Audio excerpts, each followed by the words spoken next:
Halo Sobat Venus, kembali lagi nih di podcast Venus Forum.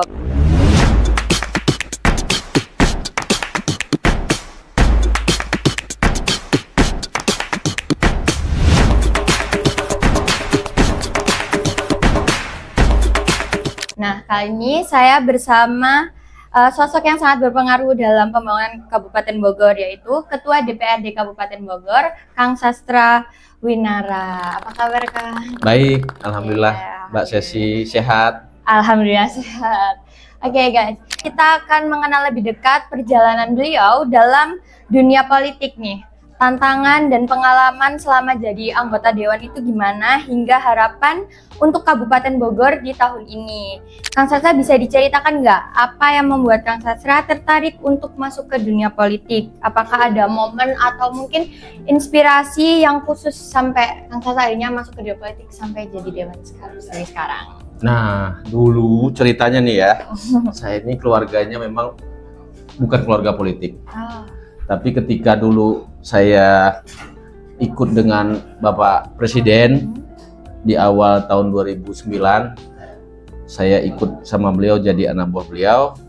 Disitulah saya mendengar beliau bahwa kita semua anak muda, siapapun itu harus ikut berpolitik.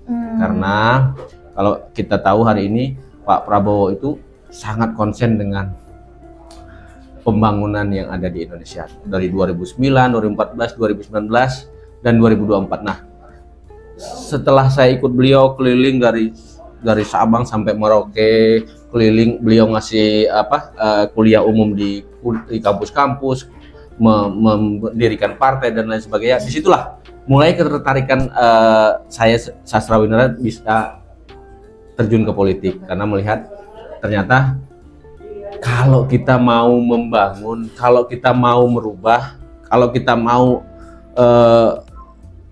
memperbaiki daerah kita, memperbaiki bangsa kita, kita harus terjun ke politik. Jangan sampai nanti orang-orang yang tidak terlalu sayang jadi pemimpin, akhirnya pembangunan dan perubahan daerahnya tidak akan bisa berubah. Nah, 2019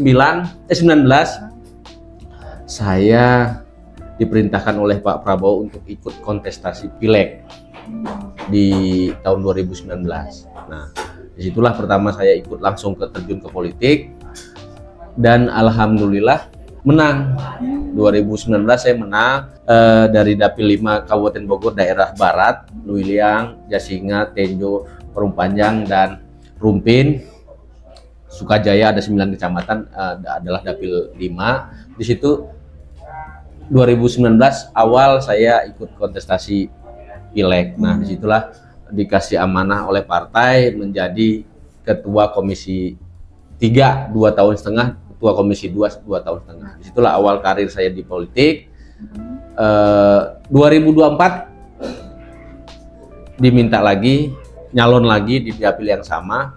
Alhamdulillah dikasih amanah lagi oleh rakyat, dan dikasih amanah oleh partai menjadi ketua DPRD. Seperti itu. Jadi perjalanannya panjang. Dari 2009 ke 2019, 10 tahun baru ikut kontestasi di Pileg. 2024 juga alhamdulillah dikasih amanah lagi oleh masyarakat di dapil. Berarti masyarakat emang percaya. Ya, alhamdulillah masyarakat di dapil saya 9 kecamatan masih ngasih amanah buat saya untuk mengabdi ke masyarakat. Oke.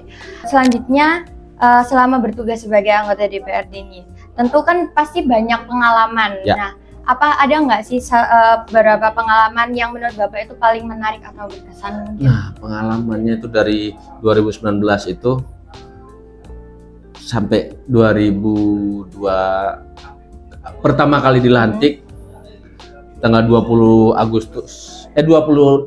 Agustus. Tidak lama dari itu terjadilah bencana alam di Bogor Barat, dan itu dapil saya baru pengalaman 3 bulan 4 bulan dilantik jadi dewan, terjadilah bencana. Disitulah pengalaman yang betul-betul menurut saya DPRD itu butuh hadir ketika masyarakat lagi kena bencana, masyarakat lagi sulit. Tidak lama itu 1 hari 2 hari setelah bencana terjadilah COVID pertama di Indonesia, di Depok kalau nggak salah. Nah, disitulah mulai ada korban banyak sekali, aktivitas kita juga terbatas. Jadi periode-periode kemarin itu periode-periode yang menurut saya penuh tantangan, penuh dengan sukacita, banyak sekali. Kebetulan ada berapa dari keluarga DPRD juga meninggal, staf kami juga di DPRD juga ada meninggal terkena COVID. Tentu pengalaman yang ya banyak suka dukanya, tapi apapun itu kehidupan harus tetap kita jalani. Kita harus optimis bahwa kehadiran kita di Kabupaten Bogor bisa berkontribusi untuk kemajuan Kabupaten Bogor. Oke. Selanjutnya, melihat perkembangan Kabupaten Bogor saat ini, kira-kira apa harapan Bapak untuk Kabupaten Bogor di tahun ini, baik dari segi pembangunan, pelayanan publik, atau kesejahteraan masyarakat? Nah, ini kan tahun pilkada sudah usai, sudah tidak ada lagi kelompok A, kelompok B. Tentu 2025 ini kita harus fokus bagaimana ketertinggalan Kabupaten Bogor yang sebelum-sebelumnya belum selesai. Dengan semangat Bupati nanti insya Allah akan dilantik tanggal 10 Februari. Setar kita harus sama-sama mendukung, mendoakan, dan ikut sama-sama untuk memajukan Kabupaten Bogor. Tentu kami dari DPRD, apapun keputusan pemerintah daerah terkait dengan pembangunan, kesejahteraan masyarakat, pelayanan masyarakat, kami orang yang paling depan akan mendukung.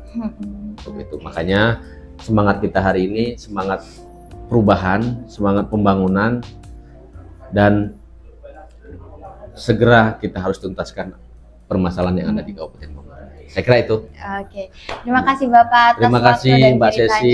Semoga cerita-cerita ini bisa menjadi informasi yang lebih luas untuk pada masyarakat. Dan buat teman-teman generasi muda, jangan takut berpolitik, karena berpolitik itu asik kalau kita bisa menjalani dengan hati yang gembira. Saya kira itu, terima kasih banyak.